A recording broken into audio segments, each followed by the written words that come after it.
Friends, ഇത് പാലക്കാട് ജില്ലയിലെ വടവന്നൂരിനടുത്തുള്ള പൊക്കുന്നി എന്ന് പറയുന്ന ഒരു സുന്ദരമായ ഗ്രാമം. അവിടുത്തെ തന്നെ ഒരു പഴയ ഗ്രാമം എന്നുള്ള ഒരു ചെറിയ സ്ഥലം. ആ ഒരു ചെറിയ പഴയ ഗ്രാമത്തിലെ കാഴ്ചകളാണ് നമ്മളിപ്പോൾ കാണാൻ പോകുന്നത്. കാഴ്ചകളൊന്നുമില്ല, വളരെ സുന്ദരമായിട്ടുള്ള എല്ലാ സ്ഥലങ്ങളെയും പോലെ പാലക്കാടിലെ എല്ലാ ഉൾനാടൻ ഗ്രാമങ്ങളെയും പോലെ പ്രശാന്ത സുന്ദരമായിട്ടുള്ള ഒരു ചെറിയൊരു സ്ഥലമാണ് ഈ ഒരു പഴയ ഗ്രാമം. പൊക്കുന്നിയിലുള്ള പഴയ ഗ്രാമം എന്ന് പറയുന്ന ഈ ഒരു സ്ഥലം. അവിടെ ഇങ്ങനെ ഒരു അമ്പലം, ശ്രീ മാകാളിയമ്മൻ, അങ്ങനെ ഒരു അമ്പലമുണ്ട്. അതേമാതിരി തന്നെ കുറച്ചുകൂടെ മുന്നോട്ട് പോയി കഴിഞ്ഞാൽ നിറയെ പുളിമരങ്ങളൊക്കെ നിൽക്കുന്ന നല്ല തണലൊക്കെ ഉള്ള പ്രശാന്ത സുന്ദരമായിട്ടുള്ള ഒരു സ്ഥലം. ഈ സ്ഥലത്തിൻ്റെ പ്രത്യേകത എന്താണെന്ന് ചോദിച്ചു കഴിഞ്ഞാൽ, ഈ സ്ഥലത്തിലേക്ക് പോകുന്ന വഴി നമ്മൾക്ക് രണ്ട് വീടുകളിലും ഇരുവശത്തുമുള്ള വീടുകളിലൊക്കെ നമ്മൾക്ക് എന്തെങ്കിലുമൊക്കെ മരപ്പണികൾ, ഒരു ഭാഗത്ത് കട്ടളയാണെന്നുണ്ടെങ്കിൽ ഒരു ഭാഗത്ത് ചിരവകൾ കൂട്ടിയിട്ടിരിക്കുന്നത് കാണാം. അതേമാതിരി എല്ലാ മരപ്പണിക്കാരുടെ ഒരു സ്ഥലമായിട്ടാണ് എനിക്ക് തോന്നുന്നത്. അപ്പോൾ ഞാനൊരു വീട്ടിലേക്ക് കയറി ചെന്നു. ആരുണ്ടോ? അവിടെ ഉണ്ടോ? ഇതെന്താ കട്ടളയാണ്? ഓ, വാതിലിൻ്റെ അല്ലേ? തേക്കാണ്.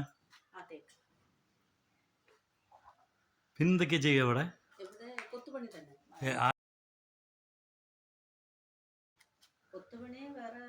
കല്ല് കൊത്തണതൊക്കെ ഉണ്ടോ? ഇല്ല, കല്ലില്ല, മരത്തില് തടി, ജനല്, വാതില്. അല്ല, ഞാൻ പാലക്കാട്. ഒരു വീട്ടിൽ ഇങ്ങനെ കട്ട്ളയും ജനലും ഒക്കെയാണ് പണി ചെയ്യുന്നത് എന്നുണ്ടെങ്കിൽ വേറൊരു വീട്ടിൽ വേറെ എന്തെങ്കിലും സംഭവങ്ങളൊക്കെയാണ്. പക്ഷെ നമ്മൾ ഇന്ന് വന്നിട്ടുള്ളത് വേറൊരു വിളക്ക്, ഒരു പനയുടെ തടി കൊണ്ടുള്ള വിളക്കുണ്ടാക്കുന്ന ഒരു വ്യക്തിയുണ്ട്. ആ വ്യക്തിയെ കാണാൻ വേണ്ടിയാണ് നമ്മൾ ഇവിടേക്ക് വന്നത്. അപ്പോൾ നമ്മൾ വരുന്ന വഴിക്ക് ഇങ്ങനെ ഒരു കട്ട്ളയും മറ്റും വീട്ടിൻ്റെ മുൻപിൽ കണ്ടപ്പോൾ അവിടെ ഒന്ന് കയറി അതും ഒന്ന് ഷൂട്ട് ചെയ്തു എന്നേ ഉള്ളൂ. പക്ഷെ നമ്മൾ വന്നിരിക്കുന്നത് ഇന്ന് ആ പനയുടെ തടി കൊണ്ട് മനോഹരമായിട്ടുള്ള വിളക്കുകൾ തീർക്കുന്ന പൊന്മല എന്നുള്ള ഒരു ചേട്ടനെ കാണാനാണ്. അപ്പോൾ പൊന്മല ചേട്ടൻ ഉണ്ടാക്കുന്ന ആ ഒരു വിളക്കിൻ്റെ വിശേഷങ്ങൾ എന്തൊക്കെയാണെന്ന് നമ്മൾക്ക് അറിയാം. ഇതാണ് പൊന്മലയേട്ടൻ്റെ വീട്. വീടിന് ഉള്ളിലേക്ക് കയറുമ്പോഴേ നമ്മൾക്ക് ആ മുറ്റത്ത് മുഴുവൻ കാണാം ഒരുപാട് പനയുടെ തടികൾ, ചെറുതും വലുതുമായിട്ടുള്ളതും പല രൂപത്തിലുള്ളതുമായിട്ടൊക്കെ. പൊന്മലേട്ടാ, അങ്ങോട്ട് പോയോ? ഓ ശരി, ഞാൻ അങ്ങോട്ട് പോവാം. വർക്ക്ഷോപ്പിലേക്ക് പോവാം. അങ്ങോട്ട് ഞാൻ പോവാം. അപ്പം നമ്മളുടെ പൊന്മലേട്ടൻ ഈ പനയുടെ തടി കൊണ്ട് പണിയുന്ന ആ ഒരു വർക്ക്ഷോപ്പ്, സാധനങ്ങളൊക്കെ തൂണും അതേമാതിരി വിളക്കുകളൊക്കെ ചെയ്യുന്ന ആ ഒരു വർക്ക്ഷോപ്പ് വീടിൻ്റെ കുറച്ച് തൊട്ടപ്പുറത്താണ്. ഈ വഴിക്ക് നടന്ന് പോകണം നമുക്ക്. നല്ല രസമായിട്ടുള്ള അടിപൊളി സ്ഥലമാണ്. അതിൻ്റെ പിന്നാലെ മുഴുവൻ പാടങ്ങളാണ്. ഇതിൻ്റെ ഇടയിൽ എവിടെയാണ് പൊന്മലയേട്ടൻ്റെ ആ വർക്ക്ഷോപ്പ്. ഇവിടെ എവിടെയാണ്. ഇത് തന്നെ. ഇവിടേക്കൊന്ന് നമുക്ക് കയറി നോക്കാം.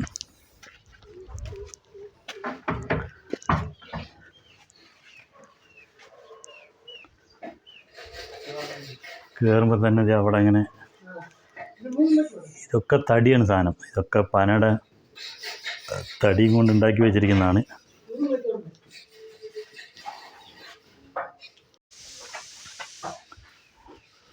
ഓ, ഇവിടെ വേറൊരു വിളക്ക് വലുത്. ഇതൊക്കെ പണി കഴിഞ്ഞതാണല്ലേ? ഫിനിഷായോ? ഇതാണ് 3.25 അടി അല്ലേ?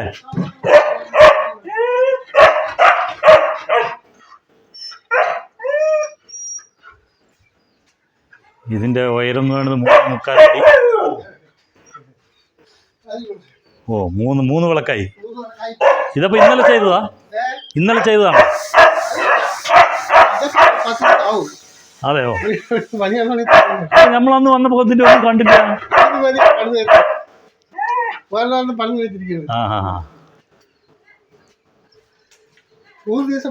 ഓ, നമുക്കപ്പോൾ എങ്ങനെയാണ് വിളക്ക് ഉണ്ടാക്കുന്നത് എന്നൊന്ന് നോക്കാം. അപ്പോൾ പൊന്മലയേട്ടൻ്റെ വർക്ക്ഷോപ്പിലേക്ക്. ഇതാണ് പൊന്മലയേട്ടൻ്റെ വർക്ക്ഷോപ്പ്. അപ്പോൾ ചെരുപ്പ് ഉള്ളിൽ കിടാൻ പാടില്ല. ഇതാണ് അതിൻ്റെ ഒരു ലെയ്ത്ത് മെഷീനാണല്ലേ? ഇതിൽ വെച്ചിട്ടാണ് നമ്മൾ ഈ ഒരു വിളക്കും തൂണും ഒക്കെ കടഞ്ഞെടുക്കുക. ഇപ്പം അതിൽ എന്തെങ്കിലും ഇതിപ്പോൾ വിളക്ക് ഫിറ്റ് ചെയ്ത് വെച്ചിട്ടുണ്ട് അല്ലേ? ഓ, ഓക്കെ.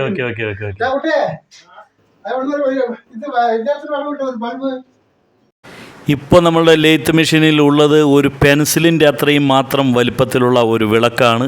അതിൻ്റെ ഏകദേശം പണികളൊക്കെ അതിൻ്റെ കഴിഞ്ഞിരിക്കുന്നു. ഇനി അതിൻ്റെ ഒരു ലാസ്റ്റ് അവസാന മിനുക്ക് പണികൾ മാത്രമാണ്. അത് കഴിഞ്ഞ് അതിനെ പോളിഷ് ചെയ്യും. അങ്ങനെയൊക്കെയാണ്. വളരെയേറെ ശ്രദ്ധിച്ച് കൈകാര്യം ചെയ്യേണ്ട ഒരു പണിയാണ് ഇത്. കാരണം ഒരു പെൻസിലിൻ്റെ വലിപ്പവും അതേ ഒരു വണ്ണവും അതിൽ കടഞ്ഞെടുക്കുക എന്നെല്ലാം പറഞ്ഞാൽ വലിയ റിസ്ക്കുള്ള പണിയാണ്. അതുകൊണ്ട് തന്നെ നല്ല വെളിച്ചവും എല്ലാം നമ്മൾക്ക് കിട്ടണം. കയ്യിൻ്റെ വെയിറ്റ് ഒന്ന് കൂടുതലായാൽ കൂടെ അത് പൊളിഞ്ഞു പോകാനും പൊട്ടിപ്പോകാനും എല്ലാം സാധ്യതകളുണ്ട്. അപ്പോൾ നമ്മളുടെ മണിക്കൂറുകളായിട്ടുള്ള ആ ഒരു പ്രയത്നത്തിന് ബലമില്ലാതാവും. അത് നശിച്ചു പോകും, പൊട്ടിപ്പോകും. പിന്നെ അത് ഒന്നിനും കൊള്ളില്ല. കാരണം മരമാണ്. പൊട്ടിക്കഴിഞ്ഞാൽ പിന്നെ യോജിപ്പിക്കാനോ ഒന്നും തരമില്ല. അത് പൊട്ടിക്കഴിഞ്ഞാൽ ആ ഒരു പണി മുഴുവൻ വേസ്റ്റാവും. അതുകൊണ്ട് തന്നെ വളരെ ശ്രദ്ധിച്ച് ചെയ്യേണ്ട ഒരു പണിയാണ്. ഇപ്പോൾ അതിൻ്റെ ആ ഒരു സാൻഡ് പേപ്പർ വെച്ചിട്ട് അതിൻ്റെ ആ ഒരു റഫായിട്ടുള്ള ഭാഗങ്ങളെല്ലാം നീക്കം ചെയ്യുന്ന ഒരു കാര്യമാണ് ചെയ്തുകൊണ്ടിരിക്കുന്നത്.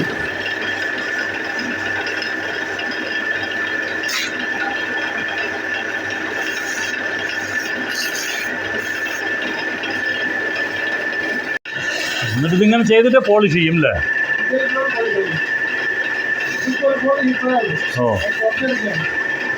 ഇത് കൊത്തണമെന്ന് നമുക്ക് കാണാൻ വേണ്ടി. അതെ,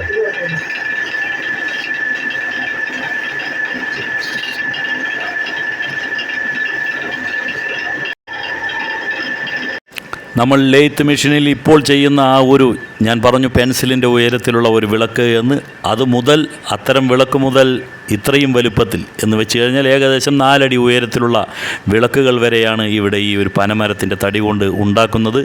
ഇതെല്ലാം ഇപ്പോൾ ഓർഡർ അനുസരിച്ച് ഉണ്ടാക്കി പോളിഷ് ചെയ്തു വെച്ചിട്ടുള്ളതാണ്. ഇതിനെപ്പറ്റി ഞാൻ പലരോടും പറഞ്ഞപ്പോൾ അവർ ചോദിച്ചു, ഇത് കത്തിക്കാൻ പറ്റുമോ, വീട്ടിൽ കത്തിച്ച് വെക്കാൻ പറ്റുമോ എന്നെല്ലാം. കത്തിച്ച് വെക്കാൻ പറ്റില്ല, മരമാണ്.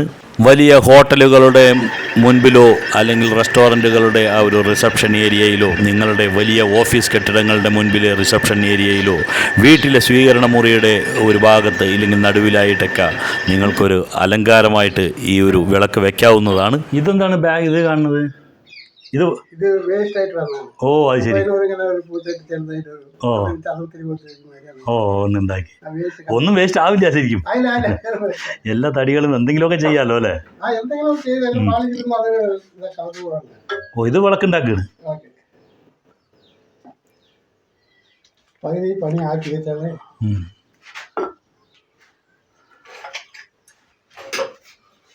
അപ്പം നമ്മൾ കുറച്ച് കൊത്തി വെച്ചിരിക്കുന്ന ഒരു മരത്തിൻ്റെ പീസാണിത്. പല തടിക്കഷ്ണങ്ങളും വേസ്റ്റ് എന്ന് നമുക്ക് തോന്നുമെങ്കിലും അതിനെയെല്ലാം ഇദ്ദേഹം എന്തെങ്കിലുമൊക്കെ പണി ചെയ്ത് ചന്ദനത്തിരി കൊളുത്തി വെക്കാനുള്ള സ്റ്റാൻഡായിട്ടോ അങ്ങനെയൊക്കെ ഉപയോഗിക്കുന്നുണ്ട്. വിളക്ക് നിർമ്മിച്ചതിന് ശേഷം ബാക്കി വരുന്ന ചെറിയ ചെറിയ കഷ്ണങ്ങൾ കൊണ്ട് അദ്ദേഹം ചന്ദനത്തിരി കൊളുത്തി വയ്ക്കാനുള്ള ആ ഒരു സ്റ്റാൻഡുകൾ ഉണ്ടാക്കുന്നുണ്ട്. അതേമാതിരി കർപ്പൂരം എന്തെങ്കിലും ഇട്ട് വയ്ക്കുന്നതിനുള്ള, ഇല്ലെങ്കിൽ എന്തെങ്കിലുമൊക്കെ ഇട്ട് വയ്ക്കാനുള്ള ഡബ്ബകളായിട്ടെല്ലാം ചെയ്യുന്നുണ്ട്. അതേപോലെ തന്നെയാണ് പൂക്കൾ ഇട്ട് വയ്ക്കുന്നതിനുള്ള ഫ്ലവർ വേസായിട്ട്.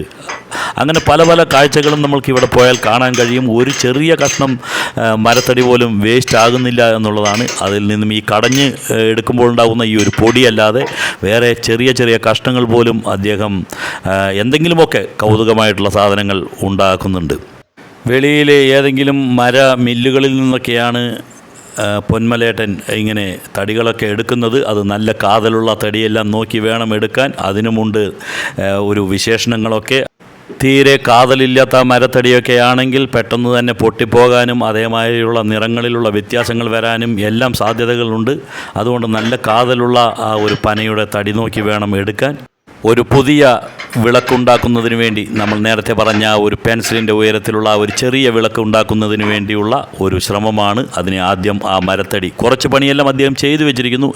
എന്തായാലും മുഖ്യമായിട്ടുള്ള ആ ഒരു കടയൽ എന്നുള്ള ഒരു പണിയിലേക്കാണ് അദ്ദേഹം പോകുന്നത്. അതിനായിട്ട് ആദ്യം അതിനെ ലെയ്ത്ത് മെഷീനിൽ ഘടിപ്പിച്ചിട്ടുണ്ട്. ഇനി അദ്ദേഹം അതിനുള്ള ഒരുക്കത്തിലാണ്. ഇപ്പോൾ അദ്ദേഹത്തിൻ്റെ ഷർട്ടിന് വലിയ കുഴപ്പമൊന്നുമില്ല. ഇനി അത് കടയുന്ന സമയത്ത് നമ്മൾക്ക് കാണാം എത്രത്തോളം പൊടി അതിലേക്ക് വരും. അതിനു മുൻപായി തന്നെ അദ്ദേഹം കണ്ണട അദ്ദേഹത്തിന് ശരിക്കും കാണാനുള്ളതിനു മാത്രമല്ല ഈ കടയുമ്പോഴുണ്ടാകുന്ന പൊടിയും ചെറിയ ചീളുകളുമൊക്കെ കണ്ണിലേക്ക് അടിക്കാനും തെറിക്കാനുമൊക്കെ സാധ്യതയുണ്ട്. അപ്പോൾ അതിൽ നിന്നും കണ്ണിനെ ഒന്ന് സംരക്ഷിക്കുന്നതിനും കൂടിയാണ് ഈ ഒരു കണ്ണട ഉപയോഗിക്കുന്നത്. അദ്ദേഹം പറഞ്ഞു ചില സമയത്തൊക്കെ മാസ്കും ഉപയോഗിക്കാറുണ്ട്, അല്ലെങ്കിൽ പൊടിയെല്ലാം നമ്മളുടെ ഉള്ളിലേക്ക് നമ്മൾ ശ്വസിച്ച് കയറ്റും, അതെല്ലാം അപകടകരമാണ്. അതുകൊണ്ട് ചിലപ്പോഴെല്ലാം അദ്ദേഹം മാസ്ക് ഉപയോഗിക്കാറുണ്ട്. ഓരോ വിളക്കിൻ്റെ കടയുന്ന സമയത്തും ഓരോ ടൂൾസാണ് ഉപയോഗിക്കുന്നത്. അപ്പോൾ ടൂൾസിന് മൂർച്ച കൂട്ടുവാനുള്ള ആ ഒരു ഗ്രൈൻഡിങ് വീലും ഇതിനോട് അനുബന്ധിച്ച് തന്നെ ഘടിപ്പിച്ചിട്ടുണ്ട്.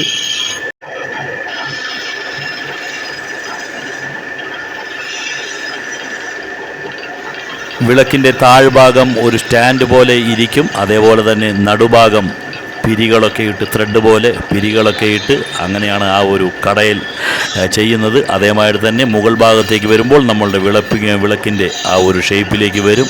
ഈ ചെറിയ വിളക്കൊക്കെ കടയുന്നത് ഒരൊറ്റ തടിയിൽ തന്നെയാണ്. അതിന് വേറെ ഭാഗങ്ങളൊന്നും ഉണ്ടാകില്ല. പക്ഷേ 4 അടി ഉയരത്തിൽ ഇല്ലെങ്കിൽ 3.25 അടി ഉയരത്തിലുള്ള ആ വിളക്കൊക്കെ കാണിച്ചു നമ്മൾ. ആ വിളക്കൊക്കെ പണി ചെയ്യുമ്പോൾ അതിനെ 4 പാർട്ടായിട്ടാണ് ഉണ്ടാക്കുന്നത്, 4 ഭാഗങ്ങളായിട്ട്. എന്നിട്ട് അതെല്ലാം കൂടെ യോജിപ്പിക്കുകയാണ് ചെയ്യുക. വിളക്കിൻ്റെ ഷേപ്പ് നമ്മൾക്കറിയാം, താഴെ നിന്നും മുകളിലേക്ക് പോകുമ്പോൾ കനം കുറഞ്ഞുകൊണ്ടുവരും. അപ്പോൾ ആ ഒരു പണിയാണ് ചെയ്യുന്നത്. അതിനുശേഷമാണ് ഇതിൽ ആ ഒരു കടഞ്ഞ് ത്രെഡൊക്കെ ഇടുക.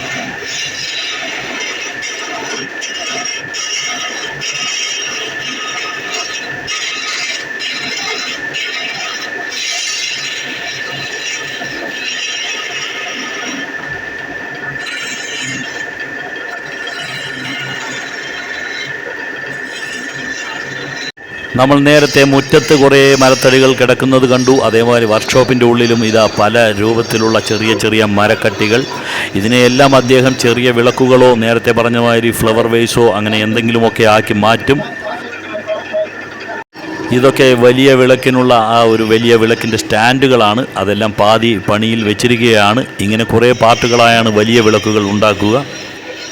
ഓരോ തടിക്കഷ്ണങ്ങളും എത്ര നീളമുണ്ട്, എത്ര ഉയരമുണ്ട് എന്നെല്ലാം നോക്കിയാണ് അദ്ദേഹം എന്താണ് അതുകൊണ്ട് ചെയ്യേണ്ടത് എന്ന് തീരുമാനിക്കുന്നത്. ചിലപ്പോൾ വിളക്കായിരിക്കും, അല്ലെങ്കിൽ ചിലപ്പോൾ ഒരു സ്റ്റൂളായിരിക്കും അദ്ദേഹത്തിൻ്റെ മനസ്സിലുള്ളത്. അപ്പോൾ അദ്ദേഹം ആ മരത്തിൻ്റെ ഷേപ്പും അദ്ദേഹത്തിൻ്റെ ആ ഒരു ഘടനയും ഒക്കെ അനുസരിച്ച് എന്താണ് ചെയ്യേണ്ടത്, ചിലപ്പോൾ ഒരു ഡൈനിങ് ടേബിൾ പോലും അദ്ദേഹം ഉണ്ടാക്കും. അതേപോലെ ഇരിക്കുന്നതിനുള്ള ചെയറുകൾ, അങ്ങനെയുള്ള പലതും അദ്ദേഹം ചെയ്യാറുണ്ട്. അതിൻ്റെ കാഴ്ചകളൊക്കെ നമ്മൾ പിന്നീട് കാണിക്കുന്നതാണ്. പൊന്മലച്ചേട്ടന് വയസ്സ് ഏകദേശം 75 ആയിരിക്കുന്നു. അപ്പോൾ അദ്ദേഹം വെളിയിൽ നിന്നും ഒരു കാറ്റോ ഒന്നുമില്ല, വർക്ക്ഷോപ്പിൻ്റെ ഉള്ളിലേക്ക് കാറ്റ് വരാനുള്ള സാധ്യതകളും ഒന്നുമില്ല. വെളിയിൽ ചെറിയൊരു ജനലാണ് ഉള്ളത്. അതുകൊണ്ട് തന്നെ അദ്ദേഹം നല്ലപോലെ വിയർക്കുന്നുമുണ്ട്. അത് അദ്ദേഹത്തോട് സൂചിപ്പിച്ചപ്പോൾ അദ്ദേഹം പറയുന്നത് വിയർക്കുന്നത് ആരോഗ്യത്തിൻ്റെ ലക്ഷണമാണ് എന്നാണ്. അദ്ദേഹത്തിൻ്റെ ആരോഗ്യത്തിൻ്റെ രഹസ്യവും അതുതന്നെയാണ്.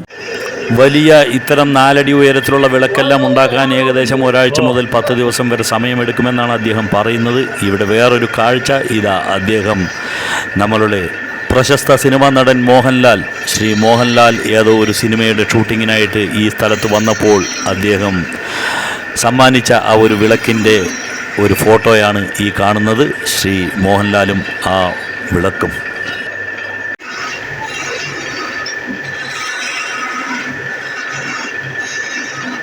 അദ്ദേഹത്തിൻ്റെ ഷർട്ടിലേക്കും അതേപോലെ അദ്ദേഹത്തിൻ്റെ കയ്യിലേക്കുമെല്ലാം നോക്കിയാൽ നമ്മൾക്ക് അറിയാം എത്രത്തോളം ആ പൊടിയാണ്, മരത്തിൻ്റെ പൊടിയാണ് അതിൽ നിന്നും വരുന്നത് എന്ന്.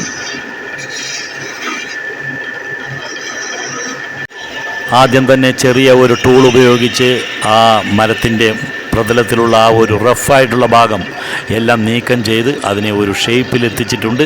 ഇനി അദ്ദേഹത്തിന് ചെയ്യാനുള്ളത് അതിനെ ഒന്ന് മയപ്പെടുത്തിയെടുക്കുക എന്നുള്ളതാണ്.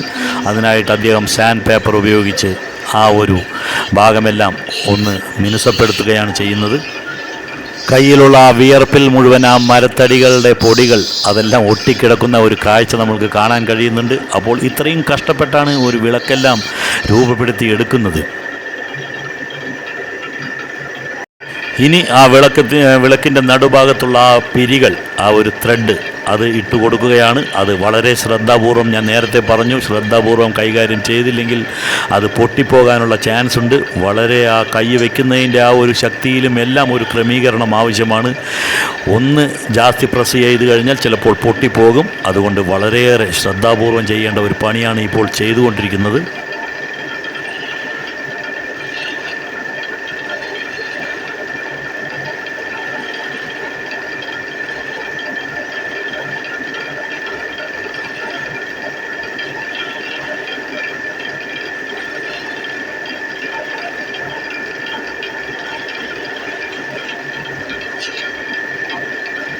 ഇത്തരം ചെറിയ വിളക്കുകളുടെ കാര്യത്തിലെല്ലാം അനുയോജ്യമായിട്ട് യോജിച്ച രീതിയിലുള്ള ഒരു മരത്തടി കിട്ടിയാൽ അത് ഉണ്ടാക്കാൻ അത്രയൊന്നും സമയം എടുക്കില്ല എന്നാണ് അദ്ദേഹം പറയുന്നത്. ഏകദേശം 1-2 മണിക്കൂറിൻ്റെ പണിയിൽ തന്നെ ആ വിളക്കിൻ്റെ രൂപം നമ്മൾക്ക് കിട്ടും. പക്ഷേ അത് കഴിഞ്ഞ് അത് പോളിഷ് ചെയ്ത് അത് ഉണങ്ങാൻ കുറേ സമയമെടുക്കും. അത് നല്ല വെയിലത്ത് കുറച്ച് നേരം വെക്കണം.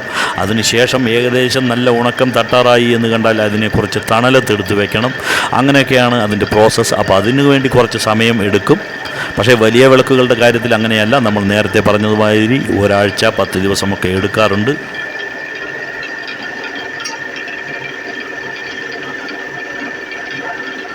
ഒരുപാട് വിളക്കുകളുടെയും അതേമാതിരി തന്നെ സ്റ്റൂള്, ഡൈനിങ് ടേബിൾ ഇത്തരം സാധനങ്ങളുടെയും എല്ലാം ഒരുപാട് ഓർഡറുകൾ ഉള്ളതുകൊണ്ട് തന്നെ വിശ്രമസമയം വളരെ കുറവാണ് എന്നാണ് അദ്ദേഹം പറയുന്നത്. 2 മണിക്കാണ് അദ്ദേഹത്തിൻ്റെ ഊണിൻ്റെ ലഞ്ച് സമയം. അത് കഴിഞ്ഞാൽ 20 മിനിറ്റ് ചെറുതായിട്ടൊന്ന് ഉറങ്ങുമെന്നാണ് അദ്ദേഹം പറഞ്ഞത്. അത് കഴിഞ്ഞാൽ വീണ്ടും പണിപ്പുരയിലേക്ക്. അത്രയും ഓർഡറുകളും എല്ലാം ഉണ്ട്.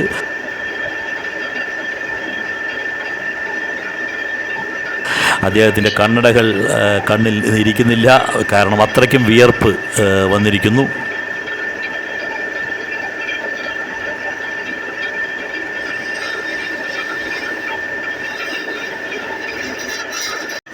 ഇനി വിളക്കിൻ്റെ ആ മുകൾ ഭാഗത്തുള്ള ചെറിയൊരു പണികൾ കൂടിയാണ് ബാക്കിയുള്ളത്.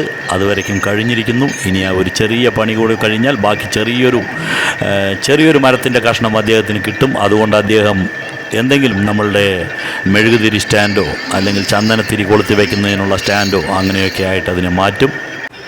ഈ കാണുന്ന മരത്തടികളെല്ലാം തങ്ങളുടെ ഊഴവും കാത്ത് ഇരിക്കുന്നവയാണ്. ഇതെല്ലാം എന്താവും എന്ന് നമ്മളുടെ പൊന്മലയേട്ടന് മാത്രമേ അറിയുകയുള്ളൂ. ഇതെല്ലാം ഇനി എന്തായി പരിണമിക്കുമെന്ന്, എന്തിൻ്റെ രൂപത്തിലെത്തും, എന്താണ് ഇതുകൊണ്ട് ചെയ്യുക എന്നെല്ലാം പൊന്മലയേട്ടൻ്റെ മനസ്സിലുണ്ട്. അതെല്ലാം കാത്ത് കിടക്കുന്ന മരത്തടികളാണ് ഇതെല്ലാം.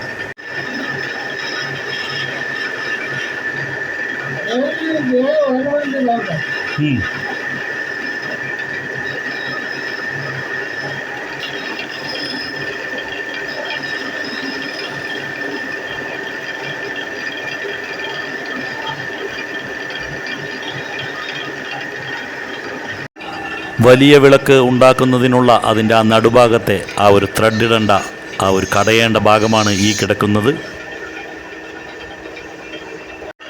പൊന്മലയേട്ടൻ്റെ 10ാം ക്ലാസ്സിലും +2-വിനുമൊക്കെ പഠിക്കുന്ന പേരക്കുട്ടികൾ അവരുടെ സമയം പോകുന്നതിനും ഇല്ലെങ്കിൽ പണി പഠിക്കുന്നതിനുമൊക്കെ ആയിട്ട് ഉണ്ടാക്കുന്ന ചില സംഭവങ്ങളാണ് ഈ ചെറിയ സ്റ്റൂളുകളും മറ്റും.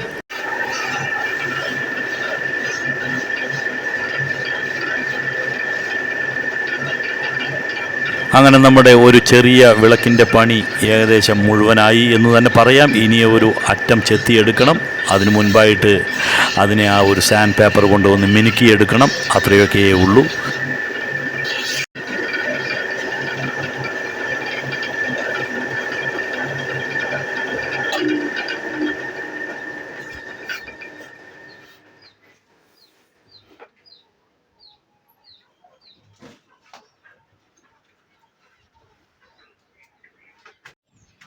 രണ്ടെണ്ണം കൊടുത്തു. അതേ തറയിലെ ഒരാള് അതിന്റെ കമ്മിറ്റി വായിക്ക് വന്ന് എന്നുവെച്ചാൽ 7-8 വർഷം മുമ്പ് അതെ 8 വർഷം കൊടുക്കണം പറഞ്ഞ് ഉണ്ടാക്കിയിട്ട് അവര് കൊടുത്താൽ ഒന്നിന്റെ കൂടി എനിക്ക് തന്നിട്ട് തന്നില്ല. ഇതിന് വെട്ടിക്കളയുമില്ല മോൾ ഭാഗം തലപ്പ് വെട്ടിക്കളെ കൂടുതലിട്ടായിട്ട് മലയെടുക്കാൻ പറ്റും.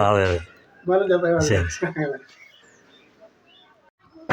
ഇനി വലിയ വിളക്ക് ഉണ്ടാക്കുന്നതിനുള്ള ആ ഒരു പുറപ്പാടിലാണ് അദ്ദേഹം. അതിനായിട്ട് മെഷീനറിയിൽ കുറേ വ്യത്യാസങ്ങൾ വരുത്താനുണ്ട്. അതിൻ്റെ നട്ടും ബോൾട്ടുമെല്ലാം അഴിച്ച് അതിനെ ആ മരത്തടി ഘടിപ്പിക്കേണ്ട ആ ഒരു പാകത്തിൽ അതിനെ ക്രമീകരിക്കണം.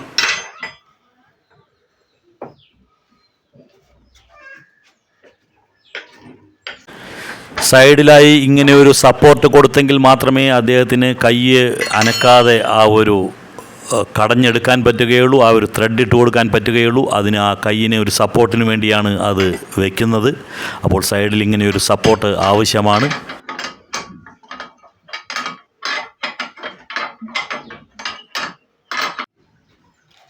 ഞാൻ കാണാൻ വേണ്ടി പണിയായിരുന്നു. പണ്ട് അത് നല്ല പേര് കേട്ട പണിയാണ്. നല്ല പണിയൊക്കെ എപ്പോഴും. ഈ സ്ഥലത്തിന് ഇപ്പം എന്താ പറയുക? ഇവിടെ പൊക്കുന്നി ഇത് പഴയതറ. പൊക്കുന്നി പഴയതറ അല്ലേ?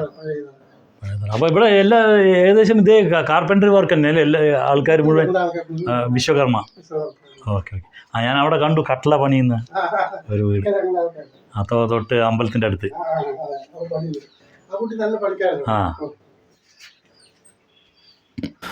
നീളമുള്ള തടിയായതുകൊണ്ട് തന്നെ നമ്മൾക്ക് വിളക്കും അതിനനുസരിച്ച് ആ ഒരു ബൾബ് അത് ക്രമീകരിച്ച് കൊടുക്കണം. അത് അങ്ങോട്ടും ഇങ്ങോട്ടുമൊക്കെ നീക്കി കൊടുക്കേണ്ടതായി വരും. ഇപ്പോൾ നടക്കുന്നത് നമ്മളുടെ ചെറിയ വിളക്കിൽ നമ്മൾ കണ്ടതുമാതിരി ആ ഒരു പ്രതലത്തിൻ്റെ ആ റഫ് ആയിട്ടുള്ള ഭാഗങ്ങളെല്ലാം ഒരു ചെറിയ ഉളി പോലെയുള്ള ഒരു ടൂൾ ഉപയോഗിച്ച് അതെല്ലാം മാറ്റുന്നതാണ്. ഇനി അതിനെ ഒരു ഷേപ്പിലാക്കും. അതിനുശേഷമാണ് അതിൽ കടയുക. എത്രത്തോളം ആ മരത്തടിയിൽ നിന്നും ചീളുകൾ ദേഹത്തേക്ക് തെറിക്കുന്നുണ്ട് എന്നുള്ളത് നമ്മൾക്ക് ഈ ഒരു ദൃശ്യങ്ങൾ കാണുമ്പോൾ കാണാൻ കഴിയുന്നുണ്ട്. ഏകദേശം അദ്ദേഹത്തിൻ്റെ പോക്കറ്റ് പോലും നിറഞ്ഞിരിക്കുന്നു ആ ഒരു മരത്തിൻ്റെ ചീളുകൾ കൊണ്ട്.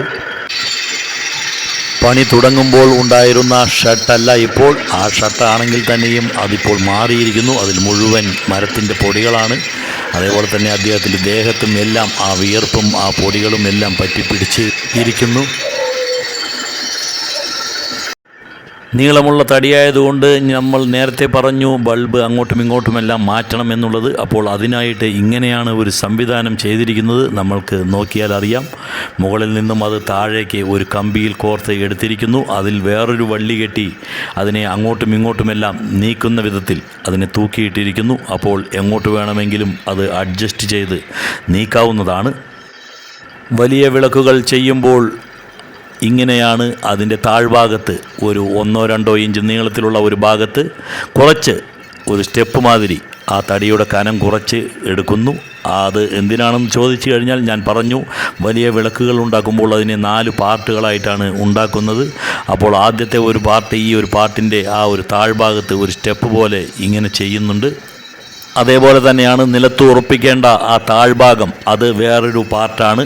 ആ പാർട്ടിലേക്ക് ഈ ഒരു പാർട്ട് എന്ന് വെച്ച് കഴിഞ്ഞാൽ ഈ നമ്മൾ സ്റ്റെപ്പ് പോലെ ഈ കാണിച്ച ആ ഒരു ഭാഗം അതിലേക്ക് ഉറപ്പിച്ച് വയ്ക്കും.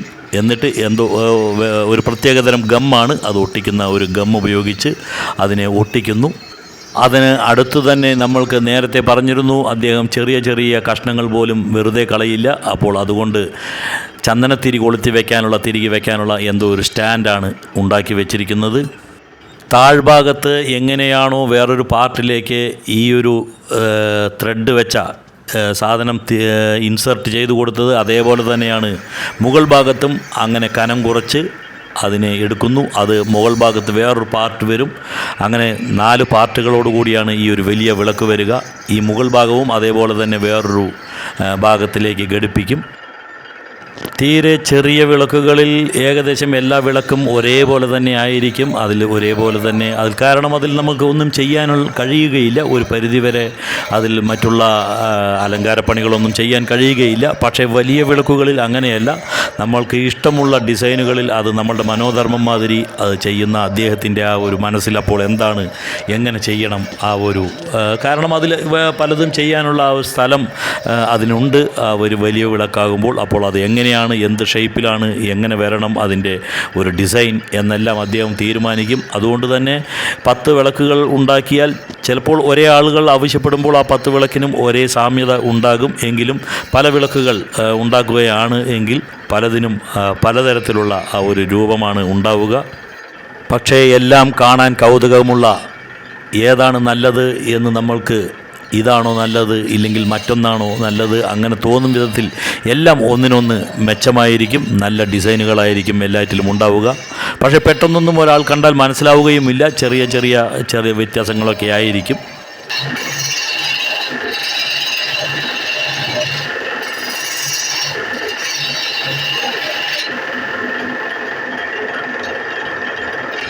ഒൻപത് മണിയോടുകൂടി തുടങ്ങിയ പണികളാണ്. ഇപ്പോൾ സമയം 11:15 ആ ഒരു 11:15 സമയം അദ്ദേഹത്തിനും കുറച്ച് ഇനിയൊരു ബ്രേക്ക് ആവശ്യമാണെന്ന് തോന്നുന്നുണ്ട്. കാരണം അദ്ദേഹം അത്രയ്ക്കും വിയർത്തിരിക്കുന്നു, അത്രയ്ക്കും കുറച്ച് ക്ഷീണമൊക്കെ തുടങ്ങിയിരിക്കുന്നു. എനിക്കും എന്തെങ്കിലും ഒന്ന് ചായയോ എന്തെങ്കിലും ഒന്ന് കുടിക്കണമെന്നുള്ള ഒരു കലശലായിട്ടുള്ള ആഗ്രഹമുണ്ടായി. അപ്പോൾ ഞാൻ അദ്ദേഹത്തോട് ചോദിച്ചു ഇവിടെ അടുത്തെവിടെയെങ്കിലും ചായക്കട ഉണ്ടോ എന്ന്. പക്ഷേ അദ്ദേഹം സമ്മതിച്ചില്ല. വീട്ടിൽ തന്നെ ചായ ഉണ്ടാക്കി നമ്മൾക്ക് കുടിക്കാം എന്ന് പറഞ്ഞു. അദ്ദേഹത്തിൻ്റെ ഭാര്യയോട് കാര്യം പറഞ്ഞു. അവർ ചായ ഉണ്ടാക്കി തരാൻ തയ്യാറായി.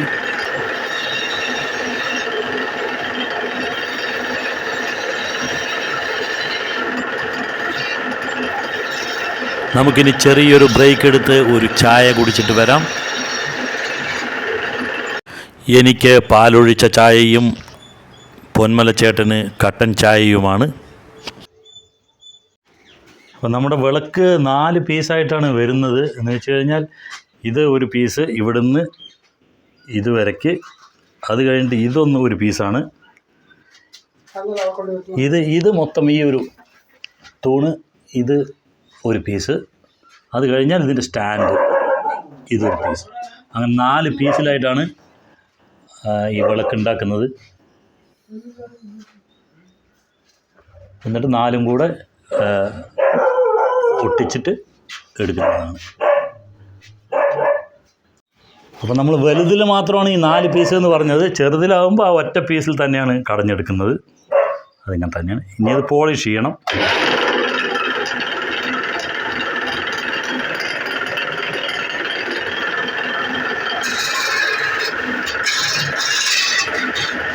കുറേ നേരം നമുക്കത് ചെയ്യുമ്പോൾ അത് ചൂടാവും. അപ്പോൾ ഒന്ന് വെള്ളം ഒഴിച്ച് കൊടുക്കണം.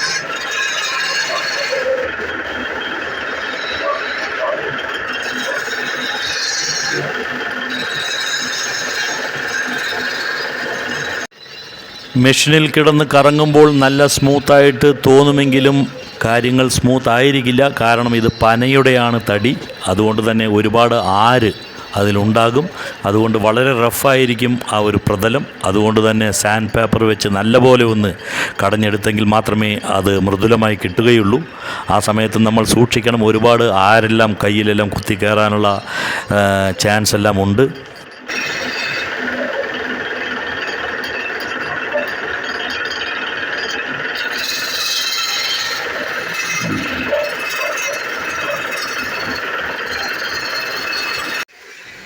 അപ്പോൾ നിലവിളക്കിൻ്റെ ഈ നടുഭാഗത്തെ ഈ ഒരു തൂണിൻ്റെ പണിയും കഴിഞ്ഞിരിക്കുകയാണ്. പക്ഷേ ഇപ്പോഴും നമ്മൾക്ക് ആ സാൻഡ് പേപ്പർ വെച്ചാലും അത്രയൊന്നും സ്മൂത്ത് ആകണമെന്നില്ല. അതിലിനി പോളിഷ് കൂടെ അടിക്കുമ്പോഴാണ് അത് നല്ലൊരു കളറും നല്ലൊരു മിനുസവുമെല്ലാം ആയി മാറുക. ഇപ്പോൾ ആ സാൻഡ് പേപ്പർ വെച്ച് പിടിക്കുന്നുണ്ടെങ്കിലും അത്രയ്ക്കൊന്നും അത് മിനുസമാവില്ല.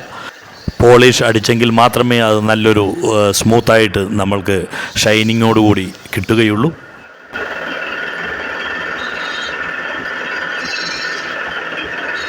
ഇനി ഈ ത്രെഡുകൾ കൂടെ ഇട്ട് കഴിഞ്ഞാൽ ഈ ഒരു നടുഭാഗത്തെ തൂണിൻ്റെ പണി കംപ്ലീറ്റ് ആയി എന്ന് പറയാം. എന്ന് വെച്ച് കഴിഞ്ഞാൽ അതിന് ശേഷം നമ്മൾക്ക് പോളിഷ് ചെയ്തു കൊടുക്കണം. അതുവരെയുള്ള ഭാഗങ്ങളെല്ലാം കംപ്ലീറ്റ് ആയി എന്ന് തന്നെ പറയാം. ഒരു മെഷീനറിയുടെ സഹായത്തോടെ ടൂള് ഒരേ സ്ഥലത്ത് ഘടിപ്പിച്ച് ഇത് മൂവ്മെൻറ്റ് അങ്ങോട്ടും ഇങ്ങോട്ടും പോകുന്ന രീതിയിലെല്ലാം ചെയ്താൽ കൃത്യം അകലത്തിൽ അതിനെ ക്രമീകരിച്ച് നമ്മൾക്ക് ഇത്തരം ത്രെഡുകളെല്ലാം ഉണ്ടാക്കാമെങ്കിലും ഇത് ഇപ്പോൾ മാനുവലായിട്ട് കൈകൊണ്ട് ചെയ്യുന്നതാണ്. അതുകൊണ്ട് തന്നെ ആ ഒരു അകലങ്ങളിൽ, ഓരോ ത്രെഡുകളും തമ്മിലുള്ള അകലങ്ങളിലെല്ലാം കൃത്യത ഉണ്ടാകണം. അപ്പോൾ അതെല്ലാം വളരെ സൂക്ഷിച്ച് തന്നെ ചെയ്യേണ്ടതാണ്. കാരണം ഒരു ത്രെഡിൻ്റെ അകലം മറ്റുള്ളതിനേക്കാളും വ്യത്യസ്തമായിട്ട് വന്നു കഴിഞ്ഞാൽ കാണാൻ അഭംഗിയാവും. വളരെ കാലങ്ങളായിട്ട് ഈ ഒരു പണി ചെയ്യുന്നത് കൊണ്ട് തന്നെ പൊന്മലയേട്ടന് ഇത് വലിയ ഒരു കാര്യമല്ല എന്ന് തോന്നുന്നു. അദ്ദേഹത്തിന് എല്ലാം മനസ്സിലുണ്ട്. ആ ഒരു എത്രത്തോളം അകലത്തിലാണ് ഓരോ ത്രെഡും വേണ്ടത്. അത് അദ്ദേഹത്തിന് യാന്ത്രികമായി തന്നെ അദ്ദേഹത്തിൻ്റെ കൈ അങ്ങനെ ചലിക്കുന്നതാണ്. അതിന് ഇനി പ്രത്യേകിച്ച് അളവൊന്നും അദ്ദേഹത്തിന് ആവശ്യമില്ല. അദ്ദേഹത്തിൻ്റെ ആ പ്രവൃത്തിയിൽ നിന്ന് നമുക്കത് മനസ്സിലാവും.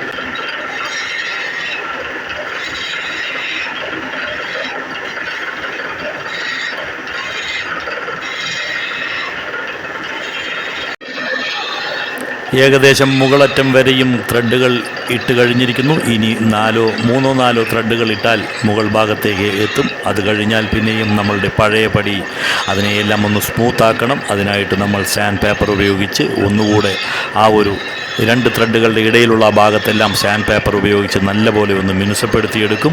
അതിനുശേഷമാണ് പിന്നീടാണ് പോളിഷ് എല്ലാം ചെയ്യുക. പോളിഷ് ചെയ്താലും കുറേ സമയം പിടിക്കും. ഇതൊരു വലിയ വിളക്കായതുകൊണ്ട് തന്നെ ഒരുപാട് സമയം ഇത് ഉണങ്ങിക്കിട്ടാനും എല്ലാം എടുക്കും. നല്ല വെയിലത്ത് വെച്ച് തന്നെ ഉണക്കണം ആദ്യം. അത് കഴിഞ്ഞ് അത് ഒന്ന് ഉണങ്ങി, ഏകദേശം ഉണങ്ങി ആ സമയത്ത് നമുക്ക് കുറച്ച് തണലത്തേക്ക് കൂടെ അത് വെക്കണമെന്നാണ് പറയുന്നത്. പൊന്മലയേട്ടൻ്റെ കോൺടാക്റ്റ് നമ്പർ നമ്മളുടെ ഡിസ്ക്രിപ്ഷനിൽ കൊടുക്കുന്നതായിരിക്കും. നിങ്ങൾക്ക് ആവശ്യമുണ്ടെങ്കിൽ അദ്ദേഹത്തെ വിളിച്ച് നിങ്ങൾക്ക് ഓർഡർ ചെയ്യാം. എന്തെങ്കിലും സംശയമുണ്ടെങ്കിൽ അതും എല്ലാം ചോദിക്കാം.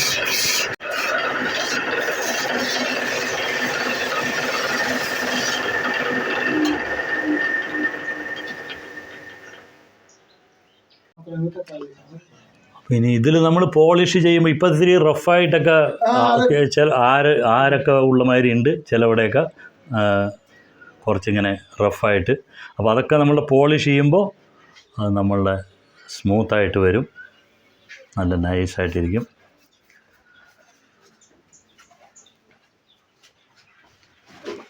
ഇതൊക്കെ നമ്മൾ പോളിഷ് ചെയ്ത് വെച്ചിരിക്കുന്നതാണ്. അപ്പോൾ ഇതൊക്കെ തൊട്ട് നോക്കിയാൽ നമുക്കറിയാം ഒരു കുഴപ്പമില്ല അതിലൊന്നും.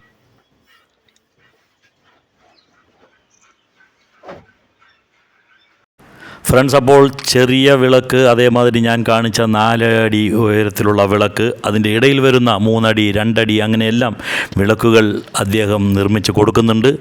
അതുമാത്രമല്ല, വിളക്കുകൾ മാത്രമല്ല അദ്ദേഹം ചെയ്യുന്നത്, ഞാൻ നേരത്തെ പറഞ്ഞു, വലിയ വലിയ തൂണുകൾ, വീടിൻ്റെ പില്ലറുകളും എല്ലാം ഈ ഒരു പനയുടെ തടി കൊണ്ട് നല്ല വീടിനെ താങ്ങി നിർത്താൻ പോകുന്ന വലിയ വലിയ പില്ലറുകൾ അതെല്ലാം തന്നെ കടഞ്ഞ് കൊടുക്കുന്നുണ്ട്, അതെല്ലാം ഉണ്ടാക്കി കൊടുക്കുന്നുണ്ട്.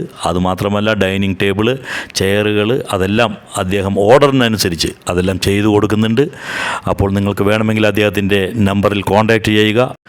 പനയുടെ തടിയിൽ നിന്നും ഉണ്ടാക്കിയെടുക്കുന്ന മനോഹരമായിട്ടുള്ള ഈ ഒരു വിളക്കിൻ്റെ നിർമ്മാണ രീതി അതെല്ലാം ഒന്ന് പ്രേക്ഷകരുമായി പങ്കുവെക്കുക എന്നുള്ളതായിരുന്നു നമ്മളുടെ ഇന്നത്തെ ഈ ഒരു വീഡിയോൻ്റെ ഉദ്ദേശം. ഇനി അടുത്ത ഒരു വീഡിയോ എന്ന് പറയുന്നത് ഈ പനത്തടികൾ കൊണ്ട് എങ്ങനെയാണ് തൂണ് കടയുന്നത് എന്നുള്ളതാണ്. അപ്പോൾ ആ തൂണ് കടയുന്നതിൻ്റെ കാഴ്ചകളുമായി നമ്മൾ അടുത്ത വീഡിയോയിൽ വരുന്നതായിരിക്കും. അതുവരേക്കും ബൈ, എൻജോയ്.